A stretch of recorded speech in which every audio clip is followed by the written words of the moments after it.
Alors, ce soir, bien-aimés dans le Seigneur, nous sommes toujours dans notre question fondamentale concernant les finances et l'Église. Et c'est un thème très important, c'est une question vraiment très importante de l'Église.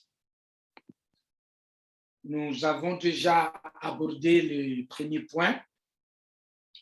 Il comprend juste les 3 points, donc l'argent, la pauvreté et la richesse.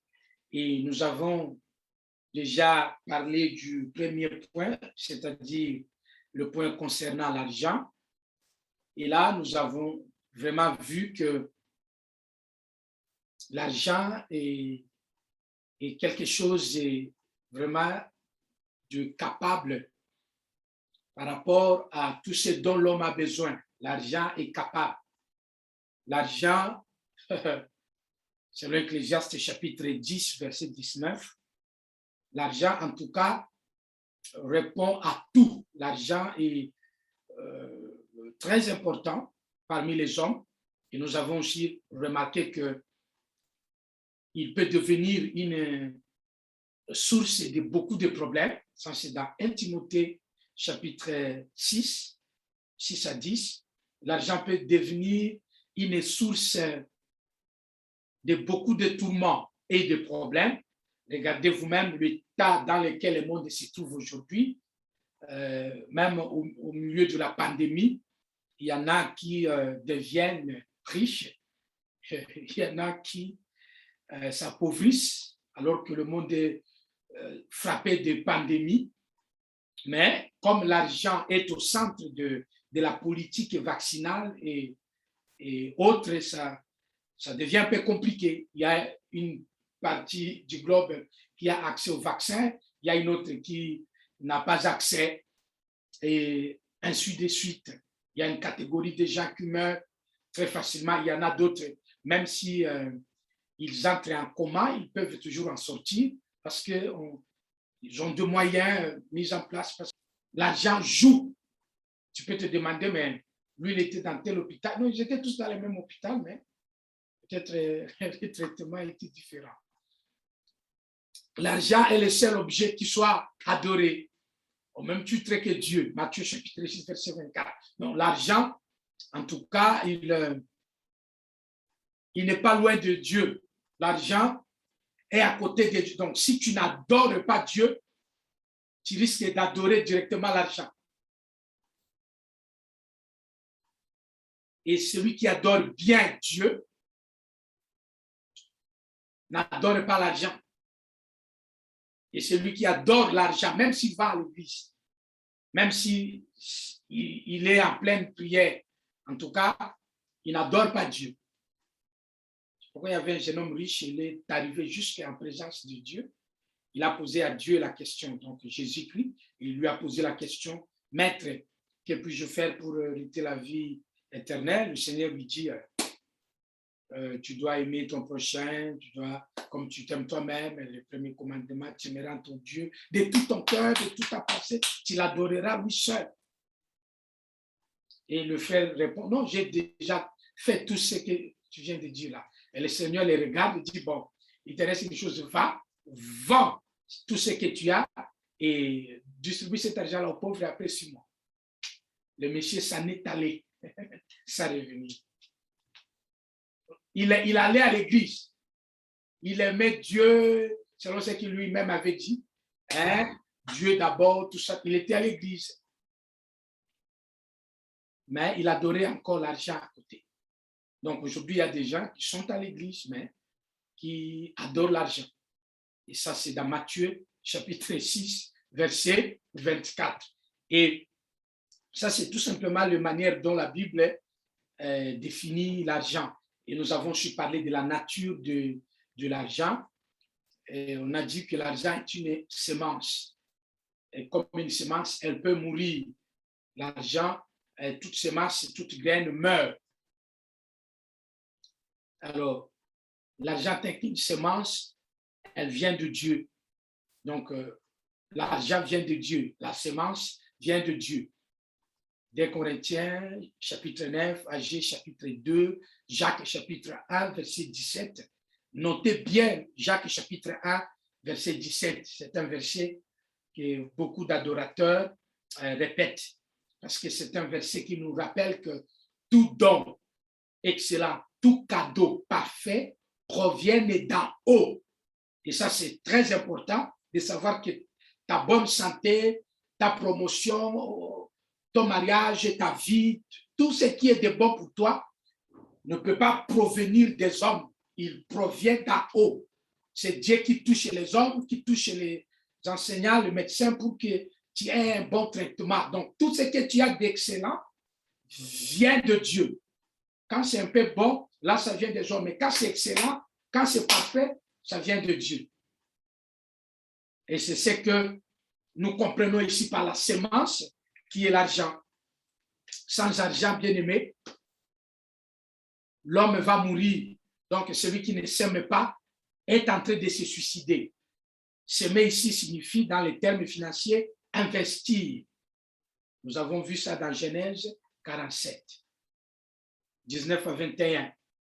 Il est aussi question, bien aimé dans le Seigneur, par rapport à l'argent, de la nature de l'argent, comme une semence. Bien aimé, on ne doit pas épargner. On ne doit pas épargner. Je ne cherche pas à atténuer ce que je suis en train de dire. Nous l'avons expliqué ça très bien. Épargner, en tout cas, c'est Proverbe chapitre 11, 24, Ésaïe 61, 11, Matthieu 25, verset 24 à 29. Vous verrez là que épargner, c'est-à-dire cacher l'argent, en tout cas, n'est pas bon. Et tous les riches aujourd'hui, les riches surtout, les riches païens, ils n'épargnent jamais. Les riches économisent, mais ce sont les pauvres qui épargnent. Les riches économisent. Un pauvre craint de perdre. Pourquoi? Parce qu'un pauvre adore l'argent. Le pauvre a peur d'argent. Donc, il a peur de perdre l'argent. C'est pour cela qu'il garde là. Mon argent, mon argent. Achète, je ne peux pas acheter parce que si j'achète, je n'aurai plus d'argent. Oh. Bien, mais achète, Dieu va donner notre somme d'argent, c'est dont tu as besoin. Achète. La Bible dit, celui qui donne la semence au semeur te donnera afin que tu aies de quoi satisfaire à tes besoins. Vous ne priez pas un Dieu irresponsable, vous priez le Dieu responsable. Bon, parce que ce n'est pas la gabegie, il faut se faire très attention dans la vie, non. Faites très attention comment on ne vit qu'une seule fois. Vous allez faire très attention comment. Vous n'allez pas manger, vous n'allez pas vous habiller, bien aimé, vous n'allez pas vous déplacer. Vous allez faire très attention comment. Ne confondez pas le pouvoir d'achat et l'argent que vous avez. Vous pouvez avoir un pouvoir d'achat faible. Ça, c'est autre chose. Ici, l'argent, bien aimé dans le Seigneur, l'argent, l'épargner, c'est cacher sa semence. Quand vous épargnez, la Bible, en tout cas, Jésus a appelé celui qui épargnait son argent. Jésus l'a appelé paresseux. Jésus a dit de lui un méchant. Il dit, tu es méchant. Pourquoi tu as gardé mon talent? Wow. Pourquoi tu as gardé? Bien, tu risques de connaître de maladies là, parfois irréversibles, parce que tu ne veux pas bien manger, tu ne prends plus de lait, tu crains de manger la viande parce que tu vois que ça coûte. Tu vas te poulailler, tu ne manges que du poulet, et pendant je ne sais pas comment, vous êtes en Europe, vous êtes chrétien, vous êtes déjà marié, vous êtes béni, bien, mais vous travaillez, vous vivez. S'il vous plaît, mangez, allez de l'avant. Prenez l'argent que vous avez, servez-vous-en. Si vous voulez multiplier l'argent, investissez. Ce n'est pas épargner, investissez. Vous pouvez investir dans beaucoup de choses. Bien aimé, vous savez où il faut investir. Vous pouvez investir. Si vous n'avez pas l'esprit d'investissement, bien aimé, vous êtes en train de cacher la semence. Et comme toute graine, votre semence risque de pourrir. C'est pour cela que les chrétiens sont riches le matin moins riche à midi et pauvre le soir. Les chrétiens, c'est difficile. C'est pour ça que ça se manifeste même dans les églises. Parce qu'à un moment donné, on pouvait soutenir l'œuvre de Dieu financièrement. Mais plus il soutient, plus il voit la situation se dégringoler et les chrétiens vont de plus en plus vers la pauvreté. Non, ce n'est pas la volonté de Dieu. Un chrétien doit aller de plus en plus vers la bénédiction, vers la richesse. Être riche, c'est la volonté de Dieu. Bien, mais ne vous trompez pas. La richesse, ce n'est pas diabolique. Mais vous risquez d'être surpris que c'est la pauvreté qui est diabolique. Et quand on est pauvre, bien aimé, on est en train de faire la volonté du diable. Mais quand on est riche, bien aimé, vous pouvez servir Dieu facilement, étant riche qu'étant pauvre. Parce qu'un pauvre, même quand on lui prêche, il écoute la parole de Dieu avec des suppositions. Donc, si parce que lui, il dit ça, lui, il est bien comparé à nous autres. Lui, il prêche là parce que lui, il a fait ce don. Tu écoutes la parole, ton pasteur prêche, mais tu dis, lui, il a cet avantage-là. Est-ce que tu ne sais pas que le pasteur, lui, travaille? Il travaille. C'est ça l'avantage. Lui, parce que lui, il avait fait ceci. Lui, parce qu'il a... Ah bon? La parole de Dieu, ça... Un pauvre reçoit difficilement. Mais les riches, lorsqu'il écoute la parole, il comprend qu'il peut être utile à ses amis. Un riche peut être utile à sa famille. Un riche peut être utile à l'église. Un riche peut être utile au royaume des cieux. Mais le pauvre dit, ne me demandez rien, je n'ai rien. Je ne peux pas donner, je ne peux pas vous aider. Un pauvre, quand on l'appelle, il éteint le téléphone. Un pauvre, dès qu'on l'appelle, dès qu'il voit l'appel, c'est en Afrique. Ah, c'est la fin du mois. Ils veulent encore demander. Là, ils veulent encore les frais de Minerva. Les frais. Il éteint le téléphone, il dit qu'il était déchargé. La batterie n'était pas déchargée. Ton cœur était moins bien aimé, ta conscience te rappelle. Tu as peur de faire des départs. Le pauvre a peur de ça. Mais les riches, lui, disent, c'est quoi le problème?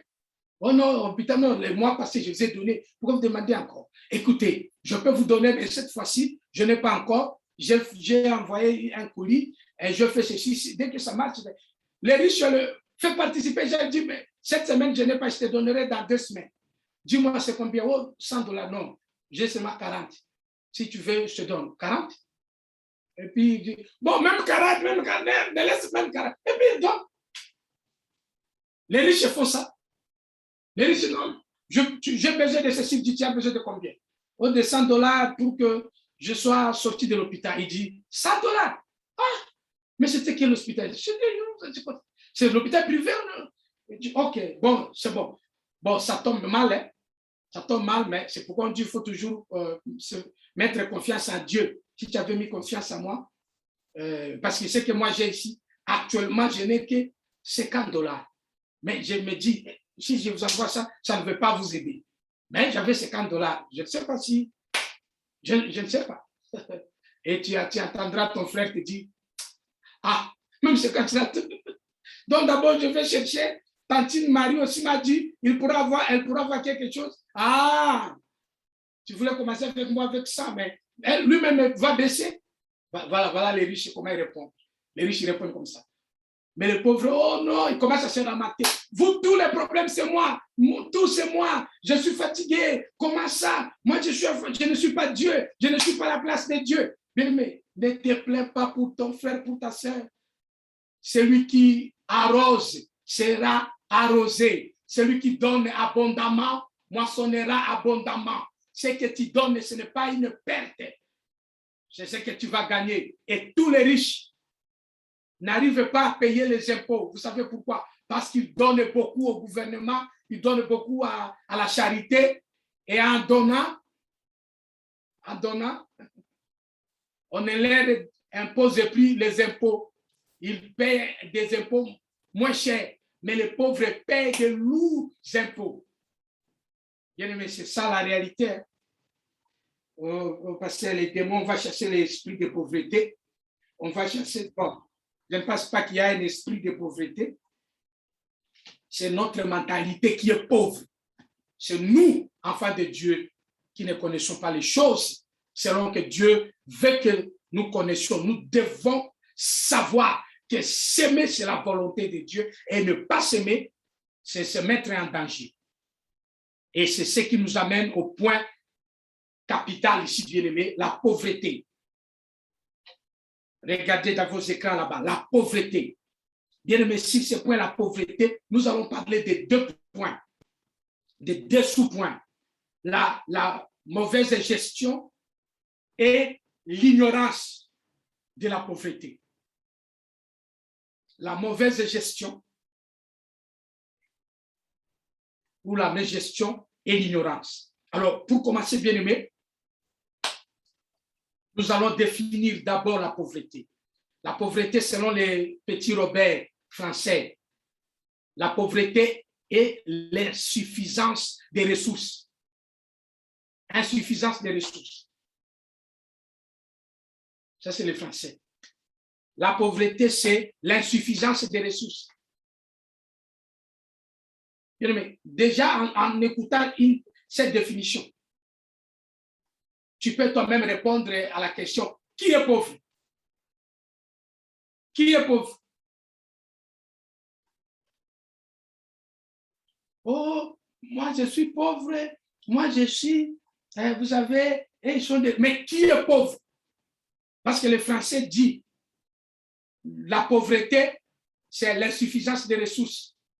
En d'autres termes, le pauvre, c'est quelqu'un qui a des ressources insuffisantes, des ressources limitées.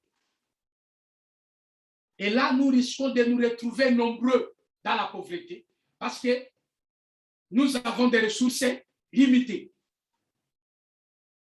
Bien aimé, voilà pourquoi il y a la confusion entre un pauvre et un riche.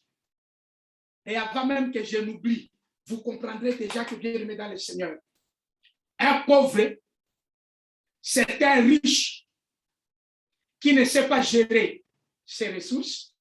Et un riche, c'est un pauvre qui sait gérer le peu que Dieu lui a donné. Wow. Gloire au Seigneur. Bien-aimé dans le Seigneur, le pauvre, c'est un riche qui ne sait pas gérer les ressources dont il dispose. Alors que les riches, c'est un pauvre qui sait gérer le peu qu'il a. Parce que la pauvreté, c'est l'insuffisance des ressources. Ici, le mot important, c'est ressources. Bien aimé, le pauvre a des ressources. Ça, c'est le dictionnaire. Le pauvre a des ressources. Et sans vérifier, vous savez déjà que les riches ont de quoi? A des ressources. Mais qu'est-ce qui différencie un riche d'un pauvre? C'est qu'un pauvre a des ressources insuffisantes et qu'un riche a des ressources suffisantes. Ça, c'est le dictionnaire. Wow. Wow. Oh my God. Oh mon Dieu. Bien-aimé dans le Seigneur, la question des ressources. Qui n'a pas de ressources?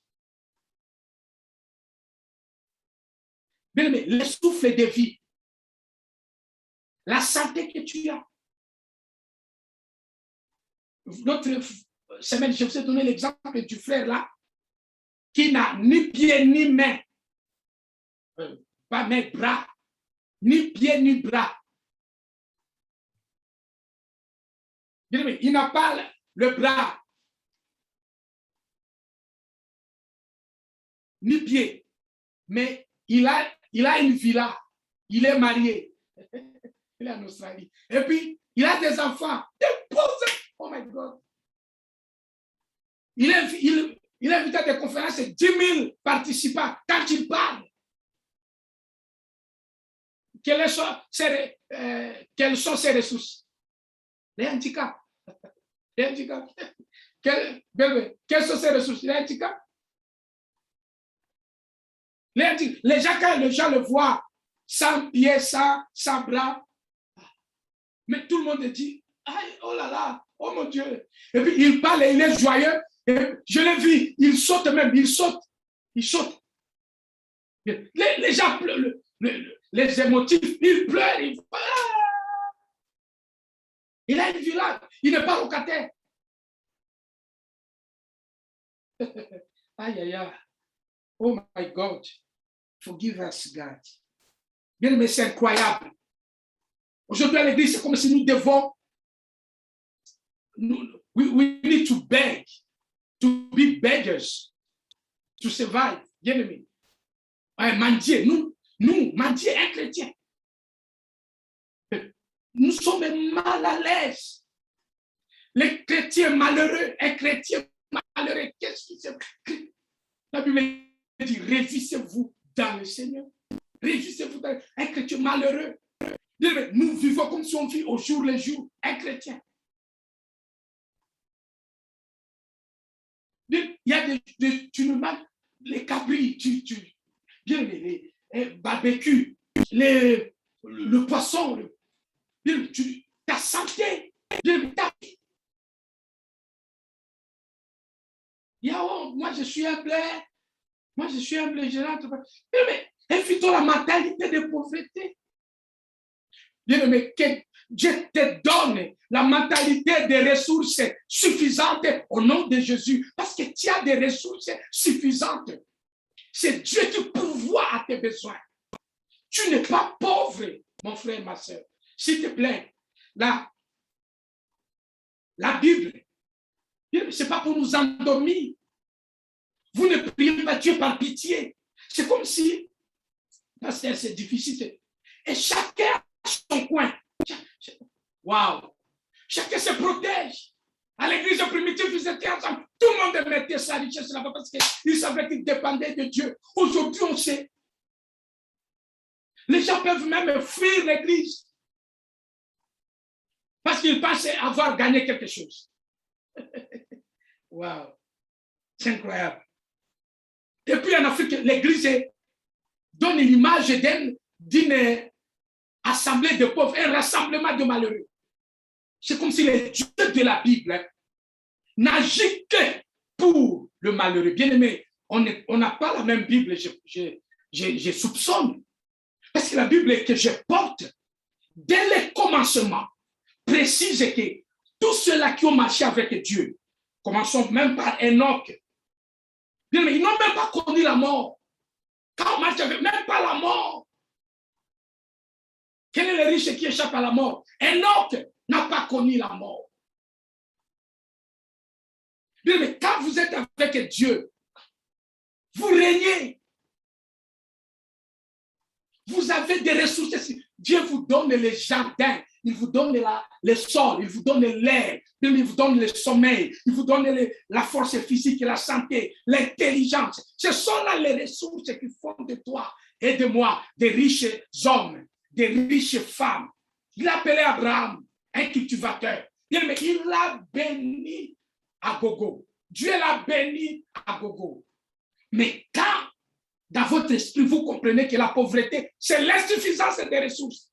Donc, lorsque vous limitez vos ressources, bien, vous vous appauvrissez. Point. Vous vous appauvrissez. C'est là qu'on a dit, quand vous épargnez, vous devenez pauvre. Vous avez peur. Bien, mais mangez le matin. Soyez à bonne santé. Vous verrez que vous allez bien travailler. Si vous lisez quelque chose, vous mémorisez à peu de temps. Parce que les glucoses ont travaillé, les corps répondent. Même quand vous sentez qu'il y a l'onction, vous avez mangé. Bien, mais ne vous trompez pas. Ne restez pas affamé toute la journée. Ne marchez pas dans l'esprit de pauvreté. La pauvreté, bien aimé, c'est une situation humaine. Mais Dieu n'est pas dedans parce que dès la création, il a créé l'homme, il l'a mis dans un jardin de délices. Avec tout dedans. Tout. Donc, tel que tu es là, tu as tout. Toi-même, tu cherches à regarder les choses qui te font rire. Tu passes le temps sur les réseaux sociaux. Il y a tout. Tu as tout. Tu peux devenir plus riche que ce que tu l'imagines. Mais non, pasteurs, on n'a pas les moyens. Non, parce que vous savez, ici c'est difficile. Qui va t'accepter? Nous sommes là des victimes. Nous victimisons toujours. Avant, c'était le diable. Maintenant, la discrimination qui est un peu discriminative in this land. moeilijk en ik ben black. Dat is een heel probleem. Ik ben black en wauw. Ik weet niet, maar God helpt. God helpt. Quel Dieu va t'aider? Le païen, Jésus a dit, les fils des ténèbres sont plus intelligents que les fils des lumières, bien-aimés. Je parle de cela avec douleur, parce que moi-même, je me retrouve dans la pauvreté, parce que j'ai été élevé dans une mentalité de pauvre. Et quand je touche un peu, un petit salaire, un petit, je pense qu'il y a des gens, dès qu'on les recrute, ils reçoivent d'abord 300 000 juste pour être recrutés. Et le premier salaire, donc par an, il touche 3 millions. Bon, parce qu'on va être ambitieux. Donc, ce sont des exemples pour vous dire qu'on peut réussir. Ils n'ont pas forcément signé le pacte avec les diables, parce qu'il y a une voix qui dit, hey, ça, ce sont déjà du monde. Nous, on est enfants de Dieu, restons calmes, restons là, restons bien aimés. Vous ne pouvez pas servir Dieu comme ça. Tu ne peux pas servir Dieu. Parce qu'il faut, dans l'église, il faut payer le loyer, il faut donner la dîme. Quelle dîme tu vas donner? Déjà, à partir du 25, les comptes est déjà découvert. Tu vas donner quelle dîme? La dîme que les enfants de Dieu ne donnent pas. Ce n'est pas parce qu'ils ne veulent pas. Les enfants de Dieu savent qu'il faut donner la dîme. Et toi, d'ailleurs, tu donnais la dîme. Mais tu ne donnes plus parce que les problèmes te dépassent la tête à tel point que, en tout cas, même quand tu pries toi-même, tu sais que tu ne pries vraiment pas pour le cieux. Tu pries que Dieu t'aide. Tellement que les problèmes t'emberlificotent, c'est-à-dire les problèmes t'enveloppent. Les problèmes t'enveloppent. Et la prédication, même quand elle tombe, Jésus a dit, un semeur est allé avec la semence. La semence est tombée le long du chemin. Certaines semences sont tombées sur le sol pierreux, d'autres sur le sol épineux, d'autres sur le caillouteux. Là où c'était il y avait les épines. Ils n'ont pas poussé. C'est ça la parole de Dieu qu'on prêche. Mais quand on est dans l'esprit de pauvreté, même quand on prêche, c'est pour cela que des questions d'argent dans l'église dérangent les pauvres qui sont dans l'église. Les riches sont contents d'entendre que le pasteur dit est-ce qu'on peut contribuer, on peut faire quelque chose à paix d'efforts, donner les offrandes, donner la dîme. Tous les riches, je ne dis pas les chrétiens, tous les riches chrétiens maintenant, ils sont contents. Mais tous les pauvres chrétiens, ils sont agités, ils sont mal à l'aise. Le jour où Dieu va récupérer cet argent, ils peuvent même s'absenter. Juste parce qu'ils se sentent gênés qu'il ne sera pas en mesure de donner. Non, c'est normal. Dieu sait que tu es pauvre parce que toi-même, tu te dis être pauvre. La Bible dit, celui qui dit qu'il n'a rien. Vous voulez qu'on revienne à ce verset-là? Celui qui dit qu'il n'a rien. On lui ôtera même ce qu'il a. Je vous retourne le verset dans Matthieu chapitre 25. Celui qui dit qu'il n'a rien, on lui ôtera même ce qu'il a. C'est Jésus qui dit. Mais si tu dis que tu n'as rien à donner, Dieu fera en sorte que tu ne donnes plus rien jamais. Oh, c'est le diable qui me bloque. Ce n'est pas le diable. Parce que l'esprit de pauvreté fait le jeu du diable. Ça ne peut pas nous aider. Si tu es enfant de Dieu bien-aimé, développe l'esprit, mentalité d'un riche. Parce que la pauvreté, c'est tout simplement l'insuffisance des ressources. La pauvreté telle qu'elle est définie là, bien-aimé dans le Seigneur, elle est ce que la Bible appelle tout simplement une mauvaise gestion des ressources. Et c'est dans Luc chapitre 16, versets 1 à 12. Le verset 8, je vais lire seulement le verset 8. Le maître admira l'habileté avec laquelle ces gérants malhonnêtes s'y étaient pris. En effet, ceux qui vivent pour ce monde sont plus avisés dans leurs affaires avec leurs semblables que les enfants de la lumière. Jésus dit, et moi je vous déclare, si vous avez de ces richesses attachées d'injustice, utilisez-les pour vous faire des amis. Ainsi, les jours où elles vous échapperont, ils vous acquerront dans les demeures éternelles. Si quelqu'un est fidèle dans les petites choses, on peut aussi lui confier ce qui est important. Mais celui qui n'est pas fidèle dans les petites choses ne l'est pas non plus pour ce qui est important. Si donc vous n'avez pas été fidèle dans la gestion des richesses injustes, si vous n'avez pas été fidèle dans la gestion des richesses injustes, qui vous confiera le véritable. Hein?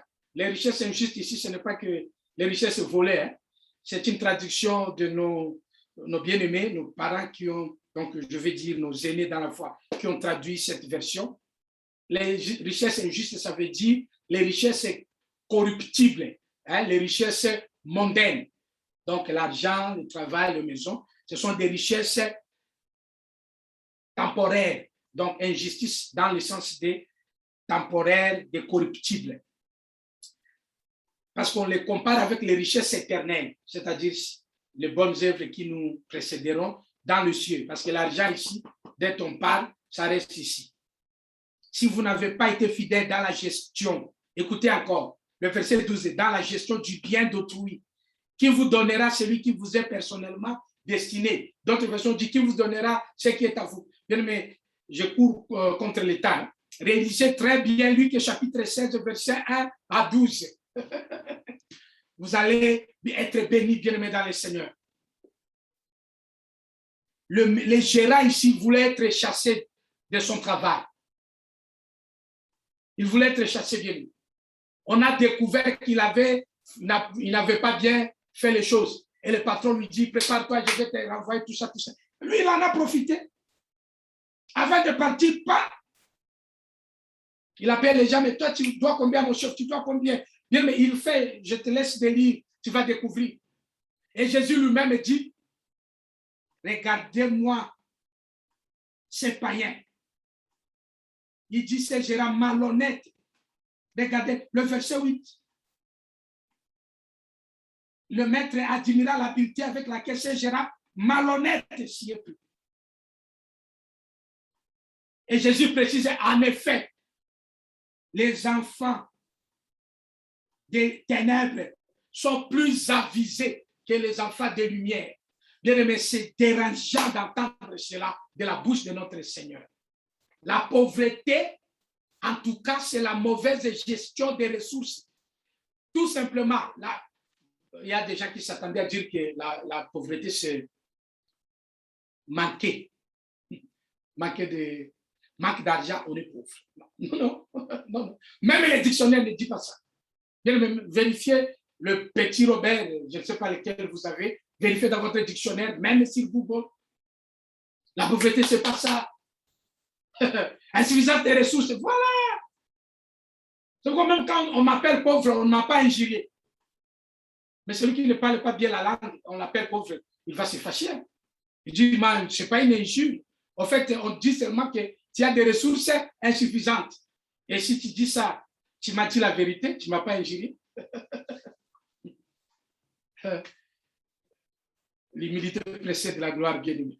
Nous voulons faire semblant, tout ça, non, non. Et le diable sait que nous nous trompons nous-mêmes. La mauvaise gestion des ressources, c'est tout.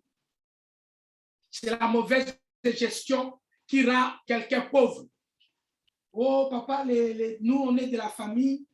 Vous savez, ma mère, mon père, comme on était de la famille polygame, comme mon père avait beaucoup de femmes, comme ma mère avait tout ça. Bien, mais ça, vous êtes en Christ. Vous devenez une nouvelle créature. Les choses anciennes sont passées. Toutes les choses dans votre vie doivent être nouvelles au nom de Jésus. Mais ta vie ne dépend pas. Oh, chez nous, on est pauvres. Qu'est-ce que c'est? Arrête-toi avec ces choses-là. Jésus nous a rendus riches. Tout cadeau, parfait, toute bénédiction intarissable proviennent d'en haut, de celui que nous adorons. Quelqu'un dit Amen. Bien-aimé dans le Seigneur, la mauvaise gestion des ressources, c'est tout. Nous avons toutes les ressources possibles pour rester riches. Toutes les ressources possibles. Et le païen, le païen ne peut pas nous dépasser comme ça. Moi, je sais que maintenant, je suis pauvre, mais je ne mourrai pas pauvre, moi. Non, je ne mourrai pas pauvre. J'ai découvert des choses dans la parole de Dieu. Non, je ne mourrai pas pauvre. Je ne mourrai pas pauvre. Je mourrai patron et j'aurai des serviteurs, des salariés, ils viennent et puis je le paye, je renvoie. Si tu ne travailles pas, je te renvoie. Parce que là où il y a l'affaire, on peut renvoyer quelqu'un. Ce n'est pas quelque chose de passer. Tu peux lui pardonner, non? Non, je te pardonne si tu as commis un péché contre moi, tu m'as offensé. Mais quand tu détruis le travail là, mais je te renvoie pour que tu apprennes à ne plus détruire chez autrui. Parce que la Bible dit, si tu n'es pas fidèle à quelque chose d'autrui, qui doit te donner ce qui est à toi? C'est la Bible. Mais quand Dieu me dit de ne pas te donner, pourquoi tu veux que je sois meilleur que Dieu? Je ne peux pas être plus bon que Dieu. C'est impossible. Dieu dit, celui qui n'a pas, qu'on lui ravisse même ce qu'il a. Mais ne cherchez pas de problème. Je n'ai pas de problème pour rien. Moi, je sais qu'avec la parole de Dieu, mais je vais mourir patron. La question là de tout. Non, non. Et je dis non. Je crois que ces paroles que Dieu nous révèle ne sont pas là, bien, mais pour nous juste faire de bien, ce ne sont pas des théories. J'ai remarqué que les gens ont vécu ça, les païens. Ils ont pris les principes de la Bible et ils ont mis en pratique. Moi, chrétien, moi qui porte la Bible toutes les semaines, je ne mets pas ça. Et c'est incroyable, c'est incroyable. La mauvaise gestion des ressources. Et dans la mauvaise gestion, bien aimé, il y a ce que j'appelle l'imprudence, l'infidélité, la lâcheté. Donc, ça se trouve dans Luc chapitre 16, verset 1 à 12. Il y a l'imprudence, il y a la notion d'infidélité et il y a la notion de lâcheté. Bien aimé, par rapport à l'imprudence, qu'est-ce qu'est l'imprudence? Vous pouvez vérifier ça dans Proverbe chapitre 6, verset 6 à 11. Bien aimé, l'imprudence, c'est le manque de prévoyance. Manque de prévoir l'avenir, manque de prévoir le lendemain. On ne peut pas vivre comme des animaux, bien mais nous sommes des humains. Nous devons prévoir. L'imprudence, c'est ça. L'imprudence, ce n'est pas je ne voyais pas, non. La Bible dit, va vers la fourmi. Va vers la fourmi, toi qui dors jusqu'à 10 heures. Bien, mais la grâce matinée n'est pas pour les enfants de Dieu. Une femme vertueuse ne se réveille pas à 10 heures, même si elle n'est pas mariée. Oh, moi, je n'ai pas d'enfant. Moi, je ne suis pas comme vous autres. Ah bon? Celui qui a bu boira. Comme tu t'habitues là, le jour où tu vas entrer en mariage, c'est comme ça que tu vas déranger le frère. Oh, moi je fais tous les travaux de la maison. Toi, tu es là, toi, tu dors. Ça devient un problème. Ça devient problématique. Or, la Bible dit une femme vertueuse. Quand ses fils s'élèvent, les enfants, son mari, tout le monde lui dit, oh, béni soit-il, parce qu'il voit ce que la femme fait dans la maison. Je ne sais pas si ce verset, on va le remplacer comme. Et les gens répondent, mais pasteur, on est en Europe. Hein? En Europe, ici, il n'y a pas de bornes, nous devons nous entraider, bien sûr, nous devons nous entraider. Mais on ne peut pas laisser la paresse prendre la place parce que tu sais qu'on en profite pour nous entraider. Non, bien aimé, la paresse n'est pas de Dieu. Et c'est ce que Salomon dit, toi qui es paresseux, va donc vers la fourmi, observe son comportement. Mais tu t'imagines, on nous envoie chez la fourmi, pas même chez les léopards, mais la fourmi. Et puis on dit, tu apprendras la sagesse. Waouh! Elle n'a ni surveillant, ni contre-maître, ni chef. Beaucoup de gens ici font les choses parce qu'on les voit. Il faut que quelqu'un soit là. C'est comme ça que les gens attendent. Moi, quand je serai marié, chez moi, mon mari va manger seulement à 12 heures. Mes enfants vont à 12 heures. Si tu ne commences pas à faire les exercices maintenant, ma soeur, les jours où tu seras marié. Et si pendant l'hiver, et si tu es toujours au Pays-Bas, pendant l'hiver, tu vas oublier que l'enfant devait aller à l'école. Tu n'as pas besoin de surveillants pour bien faire les choses. Tu n'as pas besoin qu'on te surveille. Tu n'as pas besoin, bien aimé. La fourmi n'a ni surveillant, ni contre-maître, c'est-à-dire ni superviseur. Il n'a ni chef. Durant l'été, elle prépare sa nourriture. Au temps de la moisson, elle amasse ses provisions. Tu vois le passage que Jean de La Fontaine de la France, Jean de La Fontaine, il a plagié ça. Quand il a parlé de la cigale et la fourmi. Toi, par le verset 9, combien de temps vas-tu rester couché? Quand donc sortiras-tu de ton sommeil? Je vais faire un petit somme, dis-tu. Juste un petit, juste un peu, rien qu'un peu croiser les mains et rester couché un instant. Mais pendant ce temps-là, écoutez bien aimé, la pauvreté s'introduit chez toi comme un rôdeur, la misère comme un pillard. Wow! Proverbe 6, verset 11. On ne dit pas le diable vient, le diable est en vous. Non, la pauvreté. Pourquoi? Parce qu'il y a le sommeil. Bien, mais la journée est longue, vous savez, de 6h à 18h. On peut faire beaucoup de choses. Aujourd'hui, les enfants de Dieu, surtout demain le week-end, il y a des enfants de Dieu le week-end, ils se réveillent à 11h45. Ils se réveillent à 11h45. Il va au lit à 2h20. Il se réveille à 11h45.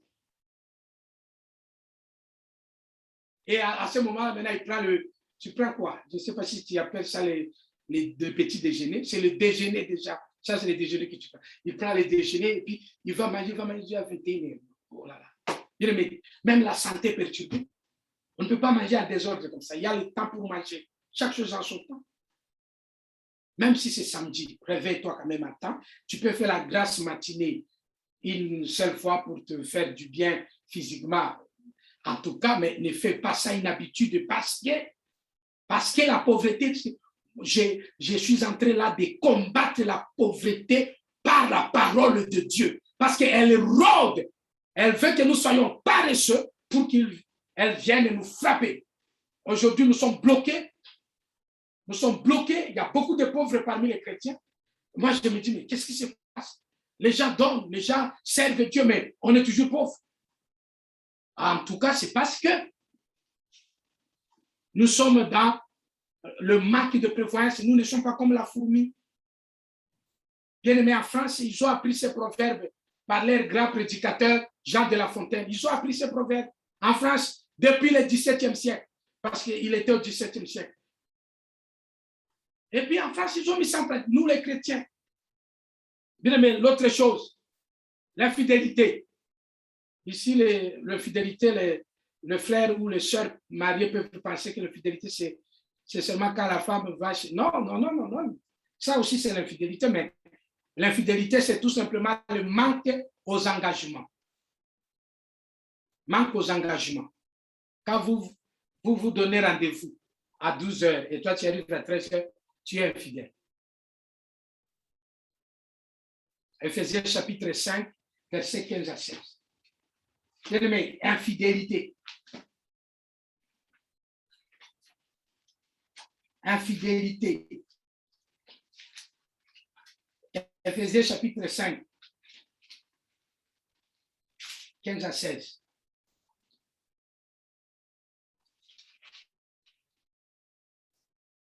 Veillez donc avec soin à votre manière de vivre. Vous écoutez? Veillez. Ce n'est pas veuille, non, veille. Veillez dans le sens de restez éveillé. Hein? Restez éveillé, restez les yeux ouverts. Ne dormez pas. Avec soin, veillez avec soin à votre manière de vivre. Ne vous comportez pas comme des insensés, mais comme des gens sensés. Écoutez le verset 16, j'ai la version Les Semeurs. Chez vous, je crois, il est dit, rachetez les temps quand les jours sont mauvais. Si tu as 8 secondes. Là, le Semeur dit, mettez à profit les occasions qui se présentent à vous, car nous vivons des mauvais jours. Mettez à profit des occasions qui se présentent. C'est ça. Bien aimé, c'est ça. L'infidélité. Les occasions se présentent à toi. Les gens te font confiance. Bien aimé, les gens te donnent ceci, mais tu abuses. Aujourd'hui, les enfants de Dieu abusent. Il y a même des gens qui peuvent te financer, peuvent faire ça, mais est-ce qu'on peut trouver des frères sérieux? Les enfants de Dieu, ils se prennent au piège. Même au piège de la banque. La banque n'arrive même pas à te faire confiance. Comment est-ce que la banque va t'aider si tu es infidèle, bien-aimé dans le Seigneur? L'infidélité manque aux engagements. Bien-aimé, la banque aime quelqu'un qui est fidèle. Tu payes, tu as pris tu payes avec crédit. Bien-aimé, tu respectes les paiements. Parce qu'il y a des records. Your bank account record. Il faut vérifier ça avant de te donner les prêts hypothécaires. Et aujourd'hui, les enfants de Dieu n'arrivent même pas à prendre des prêts hypothécaires sous prétexte que ce sont les choses de ce monde. Bien aimé, vous vous trompez. Les maisons où vous habitez là, ce sont les choses de ce monde. Les maisons sont des choses de ce monde. Les voitures, ce sont des choses de ce monde. En tout cas, les choses de Dieu, ce sont les tentes, c'est les déserts, c'est là que je vis les enfants de Dieu étaient. Et quand on est en ville, là, tout ça, ça c'est le monde, là. L'avion, là, c'est le monde. Dieu était toujours sur un cheval. Vous voulez qu'on lise la Bible? C'est pas l'avion, c'est pas la voiture, c'est pas la maison, là, les buildings que vous êtes. Non, non, non. Les prêts hypothécaires, c'est, tu vois, l'alimentation, là. On ne devrait pas aller acheter la nourriture à l'alimentation. Il fallait être cultivateur pour vivre. C'est ce que la Bible dit. L'homme mangera la sueur de son front, pas aller au supermarché. Donc, ce sont les choses de ce monde. Alors, on n'arrive même pas à prendre le prêt hypothécaire parce que la banque refuse. On a été infidèle à certaines choses. Ça risque de te rattraper, bien aimé, et tu risques de rester dans la pauvreté. Or, quand tu ne danses pas la danse des riches, automatiquement, tu es en train de danser la danse des pauvres. Point. Et ça n'a rien à voir avec la prière, ça n'a rien à voir avec... Bien aimé, c'est l'ignorance qui nous tue. La mauvaise gestion s'explique aussi par la lâcheté. Un lâche, c'est qui? Un lâche, c'est quelqu'un qui agit, mais timidement. Un lâche, c'est quelqu'un qui agit timidement. Vérifiez dans les dictionnaires. Bien aimé, les lâches, ce n'est pas quelqu'un qui laisse seulement. Non. C'est quelqu'un qui commence et il ne finit pas. C'est quelqu'un qui fait le minimum. S'il veut prier, il prie le minimum. S'il va aider les gens, ce sont des gens qui aident à leur niveau. Nous allons soutenir l'œuvre de Dieu. Non, je soutiens l'œuvre de Dieu. Je peux vous aider, je vous aide. Tu moissonneras aussi. Tu moissonneras tout à un niveau. Oh, j'ai pris beaucoup. Tu ne peux pas. Vérifie dans la Bible. Jésus a dit, l'homme moissonnera ce qu'il aura semé. Bien, mais tu sèmes. Tu vas récolter aussi. Mais si tu sèmes à rien, tu vas récolter à rien. Gloire au Seigneur. Gloire au Seigneur. Bien-aimés, ne soyons pas chiches. C'est le piège. C'est le piège de l'ennemi. Bien-aimés, par rapport à l'acheter, il y a des versets là. Vous pouvez lire Proverbe 10, 4, Jean chapitre 6, 27, Apocalypse 21. Nous allons lire rapidement Proverbe 10, verset 4. Quand tu commences quelque chose, bien, mais pourquoi tu laisses? Oh, parce que ça n'a pas marché. Non, il faut revenir. La Bible dit, sème le matin, sème à midi, sème le soir. Tu ne sais pas lequel va pousser. C'est ça la Bible. Et c'est ce que Elon Musk a fait. Il a envoyé les premiers fusées. C'est tombé en public. On a vu ça en direct à la télé. Il a envoyé le deuxième fusée. C'est tombé aussi. Il a envoyé le troisième. Bien aimé, c'est encore tombé. Et le quatrième. Moi, je voyais ça. Il a envoyé le quatrième. Mais le cinquième, c'est monté. Il va aller jusqu'à la ligne. Et c'est monté. C'est seulement les affaires de Dieu. Dès qu'il fait le premier, non, Dieu m'a montré que ça ne marchera pas. C'est pourquoi dès que je fais, j'ai perdu tout l'argent. Ah bon? Donc tu ne feras plus. Mais tout le monde a perdu l'argent. Qui n'a jamais perdu l'argent? Quand on envoie l'argent en Afrique, là, bien aimé, on va. Si tu n'as jamais envoyé, c'est bon. Mais si tu envoies un jour, j'envoie pour, faites-moi ceci, même si c'est ta mère. Même si c'est ta mère. Elle peut se retrouver hospitalisée, elle paye d'abord, et puis elle va parler à sa fille après. Et puis c'est normal. Mais envoie encore, elle va garder. Envoie encore, ça va se faire. La vie, c'est comme ça. L'esprit des riches, c'est un esprit de gens qui persévèrent. La main nonchalante appauvrit, mais la main active enrichit. Proverbe de Salomon, chapitre 10, verset 4. La main qui ne fait rien appauvrit, c'est-à-dire la main qui est lâche là, la main qui essaie, elle laisse. Mon frère, tu avais essayé un projet, le projet n'avait pas marché. Je te dis au nom de Jésus, reprends ton projet, fais encore. Tu vas voir la main du Seigneur. Quelqu'un dit Amen. Ma soeur, tu as essayé d'investir. Tu as vu qu'on t'a détourné de l'argent. On détourne même l'argent de la banque. Je me demandais à tous les riches, on les a détournés. À qui on n'a jamais détourné de l'argent? Celui-là n'a pas d'argent. Si tu as de l'argent, on va te détourner. Mais comment? Mais comment? Toi, tu n'as jamais oublié, tu fais les achats, tu oublies d'autres articles que tu as achetés sur la table, tu laisses au marché. Ça arrive à tout le monde. Les riches, la main active enrichit. Les choses ont bougé. Ici, ça peut. C'est écrit dans la Bible. Semer le matin, semer à midi, semer le soir. Bien aimé, travaillons, travaillons, travaillons, travaillons. Gloire au Seigneur. Continuons à prier, continuons à investir. Ça va donner. Aujourd'hui, vous ne voyez rien. Demain, ça donnera. Bien aimé, c'est pour ton intérêt.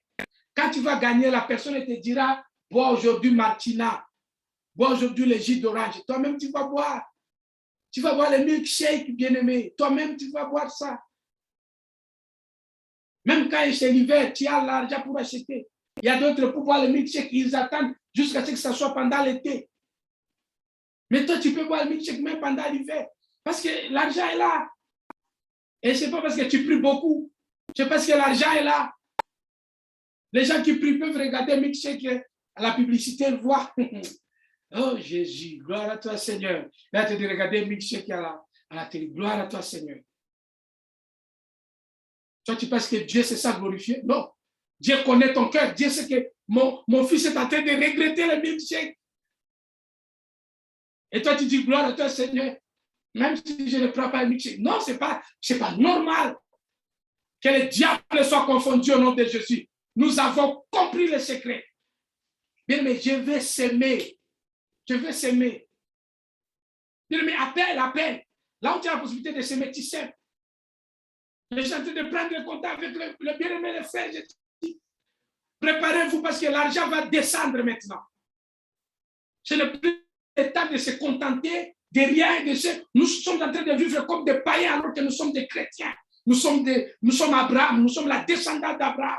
Voilà, un descendant d'Abraham. Bien-aimé, tu es riche. Ne te laisse pas dans la lâcheté. Le deuxième sous-point concernant la pauvreté, c'est que la pauvreté, premièrement, nous avons dit, le premier sous-point, la pauvreté, n'oubliez pas, c'est la mauvaise gestion des ressources. Et cette mauvaise gestion s'est définie par l'imprudence, l'infidélité et la lâcheté.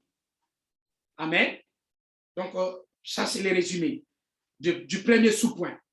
L'imprudence, l'infidélité. L'imprudence, c'est dans le sens de manque de prévoyance. L'infidélité, dans le sens de manque aux engagements. La lâcheté, dans le sens de l'action timide. Tu agis, tu fais déjà quelque chose, mais tu ne veux pas aller jusqu'au bout. C'est tout ce que Dieu te reproche ce soir. Et c'est tout ce que le diable t'encourage à faire. Tu peux essayer, mais ne fais pas trop. Tu peux aller à l'église, mais ne fais pas trop. Tu peux aider les enfants pendant leurs devoirs, mais ne les aide pas beaucoup. Tu peux investir, mais comme ils ont détourné l'argent cette fois, arrête avec le problème là de Kinshasa. Arrête. Les gens sont mauvais, même lui qui prie. Les gens sont mauvais. N'envoie plus. Tu envoies plus, tu vas envoyer où? Chez Belasting. Tu vas envoyer où, bien-aimé? Si tu meurs aujourd'hui, où est-ce que l'argent là que tu as amassé, qui va garder ça? oh, je vais laisser ça à mes enfants. Qui t'a dit que les enfants auront besoin de ton argent?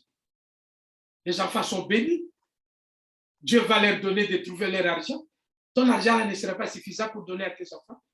Donne à tes enfants Jésus. Donne-leur la parole de Dieu. Ils seront plus riches que nous. Mais si nous leur donnons ce que nous avons gagné, bien, mais c'est rien. Ils vont manger ça une année, ça sera fini. Mais si nous leur donnons Jésus, nous leur donnons les principes de la vérité, comme ceux que nous sommes en train de suivre là, les enfants seront toujours riches. Toujours riches. La pauvreté, le deuxième point, la pauvreté est le résultat de l'ignorance. Alors, tu peux dire l'écran, mon écran là avec toi, le premier tiret bien aimé. Tu pourras voir là-bas, il est écrit. Avoir, c'est être. Mais être n'est pas avoir.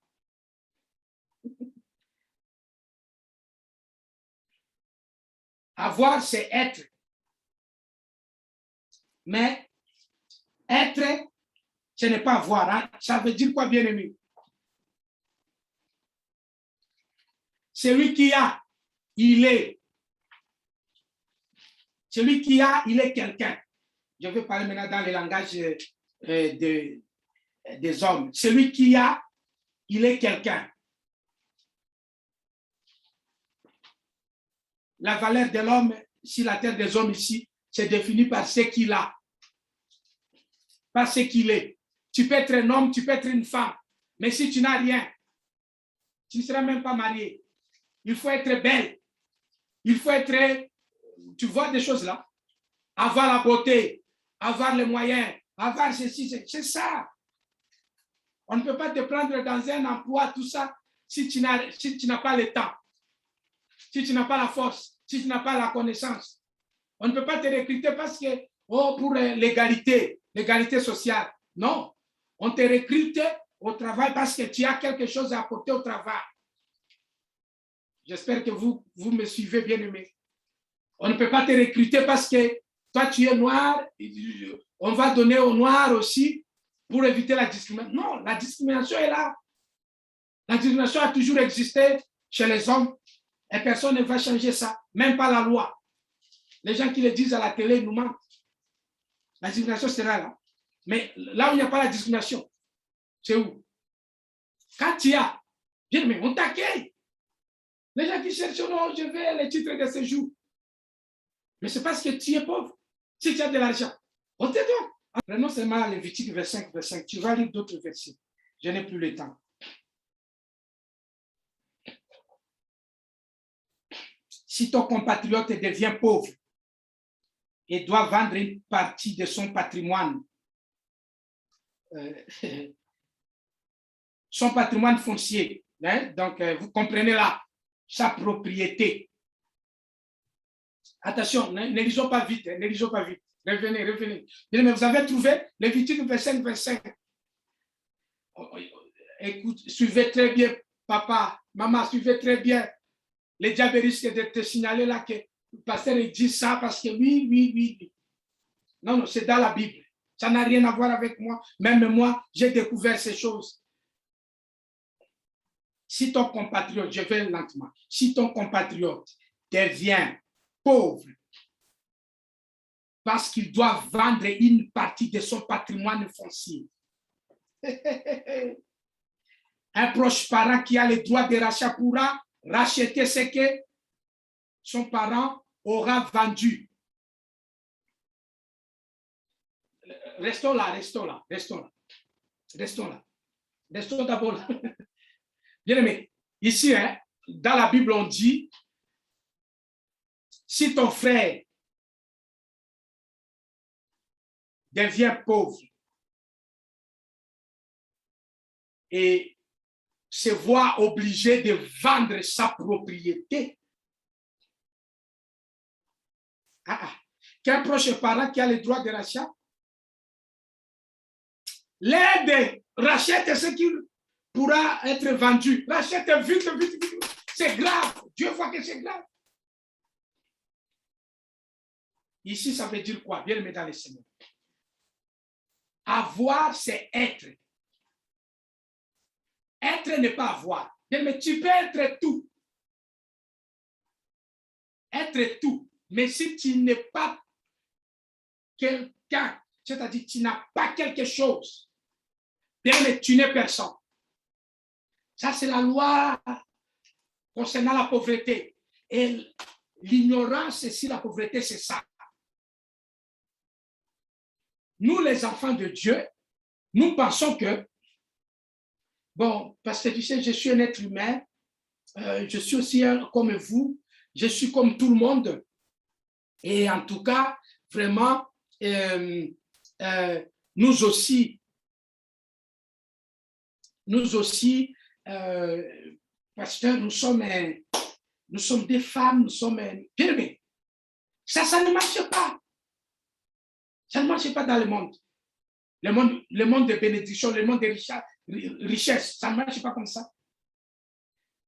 Les pauvres ici, la Bible dit, quand on devient pauvre, on n'a plus de propriété. En d'autres termes, bien aimé dans le Seigneur, qui n'a pas une propriété est pauvre. Quand on n'a pas de ressources, quand on n'a pas une semence, on est pauvre. La propriété qu'elle met dans le Seigneur montre que tu as quelque chose. Être propriétaire signifie être riche. Quelqu'un qui n'a pas de propriété, bien aimé dans le Seigneur, est dans la pauvreté. Parfois, les gens pensent qu'être pauvre, c'est seulement manquer d'argent. Non. C'est quand on n'a rien. Alors on est pauvre. Et ici, la Bible précise spécifiquement par rapport à la propriété. Les biens fonciers. Bien, mais c'est très important. C'est là que j'inviterai les enfants de Dieu bien-aimés. Je vous conseille vivement à ne pas rester locataire indéfiniment. Bien, mais à ne pas rester locataire. Dans la Bible, il n'est jamais prévu qu'un homme soit locataire. La situation de location est arrivée avec la mondialisation des trucs comme ça. Parce que dans la Bible, même l'esclave avait une maison, avait une propriété. Même un esclave. La question de location dans laquelle on se trouve, bien aimé, c'est une manipulation financière terrible. Et quand je suis dans la location, bien aimé dans le Seigneur, chaque année, on augmente le prix des locations. Chaque année. Or, quand tu es dans la propriété, bien, mais chaque année, le prix de maison augmente, c'est-à-dire la valeur de ton bien, tu gagnes. Et toi, tu as la dividende. Alors, ça, ce sont les termes financiers techniques. Vous pouvez croire que je vous amène dans des choses de maisons ou de prêts hypothécaires. Au fait, je suis en train de vous expliquer l'ignorance qui nous frappe et qui nous maintient dans la pauvreté. Mais la location, là, c'est un semblant de montrer que tu vis de chez toi. Tu ne vis pas chez toi. Et tu es en train de te maintenir dans la pauvreté. Tu liras Genèse chapitre 47, 17, 13 à 20. Mais tu comprendras ces choses. Vous prenez la dépendance. La dépendance, c'est tout ce que la location explique, la dépendance.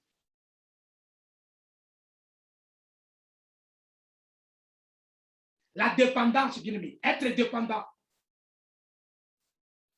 Quand vous lisez ça, on a déjà lu dans Luc 16, 1, 12, même Proverbe 22, 7. Vous verrez que un pauvre se limite à ce qu'il a ou à ce qu'il voit. Nous sommes pauvres parce que nous ignorons les lois du marché.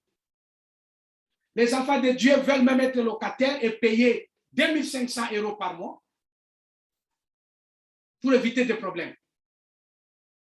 Parce que les enfants de Dieu pensent que s'il est locataire, dès qu'il veut partir, dès qu'il laisse, il va laisser. Tu ne maîtrises pas le marché. Il y a des choses qui peuvent te surprendre. Or, il y a des maisons. Quand tu prends le prêt hypothécaire, d'ailleurs, même le prêt hypothécaire, là, c'est une location des riches. Parce que même celui qui a pris le prêt hypothécaire, il est aussi locataire. Mais cette fois-ci, tu n'es pas locataire d'un individu, tu es locataire d'une institution bancaire. Et vous faites un contrat, you have an agreement. Within 15 years, you're going to pay this amount of money. The bank lends you 100,000 euros. Et toi, tu vas retourner 140 euros. Mais dans un échelon de 12, autant 15 années, 20 ou 30 ans. Et devant le notaire, vous signez que la maison t'appartient. La banque ne t'a pas donné la maison, elle t'a donné l'argent. Ce qui signifie que quand tu es dans les difficultés, tu n'arrives plus à payer, la banque ne peut pas te ravir la maison. Alors, quand tu n'as plus d'argent pour payer, tu peux revendre la maison et le prix que tu revends là, tout l'argent te revient et tu paies seulement la banque la différence que tu lui dois. Ce que je vous dis, bien aimé, ce ne sont pas des spéculations. Moi-même, je fais, il y a 2 ans, j'ai fait la même chose. Bien, mais je n'ai pas été pris au piège. Je ne suis pas financier pour vous expliquer ces choses. Je suis en train de nous inviter à savoir que le diable nous piège. Bien, mais parce que quand on ne prend pas certaines décisions, on reste locataire jusqu'à un certain moment. Quelque chose arrive au bureau, tout ça, au travail, tout ça. Tu dois partir, tu dois aller. Les enfants doivent rester pour continuer leurs études. Tu n'as pas de maison. Bien-aimé dans le Seigneur. C'est très important. Même si tu n'arrives pas à le faire ici. Le pays où c'est possible, construis une maison là-bas. Bien, mais finis par être propriétaire parce que c'est la volonté de Dieu. Celui qui n'a rien est pauvre. Et la Bible parle de propriété, le bien foncier. Ne va pas très loin. Oh, parce que j'ai déjà un vélo, j'ai déjà une moto, j'ai déjà une voiture. Non, la Bible ne parle pas de voiture. La Bible parle du bien foncier. Et tous les riches, bien, mais ils sont là, ils cherchent d'abord les maisons. Pendant le Covid ici, j'ai vu les maisons, les prix des maisons ont grimpé parce que tous les riches ont accouru vers l'achat des maisons. Pendant que les enfants de Dieu se cachent, ils disent qu'il y a le problème, il y a la pandémie. Les riches, ils investissent là-bas. Or, la pauvreté nous donne l'idée qu'être dépendant, c'est bon. Non, être dépendant n'est pas bon. Gloire au Seigneur. Être dépendant, bien aimé dans le Seigneur. Il faut éviter cela. Parce que tu ne verras pas ce qui peut t'arriver demain. Ce que Dieu te donne aujourd'hui, c'est pour que tu t'en sers, pour que tu deviennes riche et que tu ailles de l'avant. Et la dernière chose, par rapport à ce que fait l'ignorance de la pauvreté, bien aimé, c'est épargner, ne pas économiser. Épargner signifie dépenser avec mesure, alors que économiser signifie gérer avec sagesse. J'ai vérifié ça dans le dictionnaire, le petit Robert. Oh, pasteur dit que épargner, c'est... Non, le dictionnaire dit. Je sais pas, en tout cas, ce n'est pas moi seulement. Je suis en train d'étayer ce que votre langue lui dit. Épargner, c'est dépenser avec mesure. Alors que économiser, c'est gérer avec sagesse. Il y a une nuance capitale là-bas. Et c'est là que le pauvre mange tout ce qu'il gagne. il épargne, mais n'économise jamais. Un pauvre se précipite de se satisfaire et il abandonne d'être compétitif. C'est comme ça que j'ai donné l'exemple là de tout locataire reste dans la pauvreté, mais tout propriétaire quitte la pauvreté. Celui qui est propriétaire est en train de quitter la pauvreté. Bien, mais c'est un piège. On veut nous piéger. Le monde est bizarre, bien aimé dans les signes. Quand tu achètes les choses de moins cher, tu vas payer très cher. Fais l'exemple avec une voiture. Achète seulement une voiture de moins cher. Tu vas rouler avec ça 3 mois. Et le 4e mois, tu devras chercher une autre voiture. Parce que les pagnes que tu auras vont te coûter le même prix que tu as dépensé pour acheter cette voiture-là. Voyez-vous, ça c'est la loi de la nature. Et bien, mais ça se passe comme ça. Tu peux dire, mais pasteur, on fait comment? Non, non, c'est ça. Alors, il faut savoir que si vous n'avez rien, vous vous appauvrissez. Si vous restez dépendant, vous resterez pauvre. Évitez la dépendance. Montrez cela aux enfants. Partagez ça autour de vous.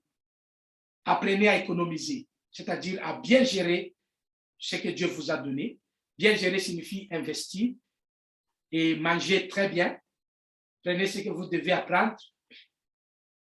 Bien aimé, faites ce que vous voulez faire. C'est votre argent. C'est le temps que Dieu vous a donné. À chaque jour suffit sa peine. N'attendez pas la retraite pour commencer à jouir de votre argent. À ce moment-là, vous n'aurez pas la force de courir pour attraper les trains. Maintenant, vous pouvez courir pour attraper les trains. Vous pouvez courir pour attraper votre avion. Quand vous êtes vieux, bien aimé, fatigué, vous n'allez même pas monter à bord d'un avion. Ça va vous déranger parce que c'est 12 heures, vous êtes assis. Mais maintenant, vous avez encore de la force. Profitez, vivez la vie. Car la pauvreté, en tout cas, c'est la marque du diable. Ce n'est pas la volonté de Dieu. Et nous ne sommes même pas pauvres. Nous avons seulement insuffisance des richesses et nous avons la mauvaise gestion de nos richesses et c'est ce qui nous rend pauvres. En tout cas, voilà un peu ce dont je voulais partager avec vous ce jour. Bien. En tout cas, laisse que le Seigneur vous bénisse et qu'il bénisse sa parole au nom de Jésus. Amen.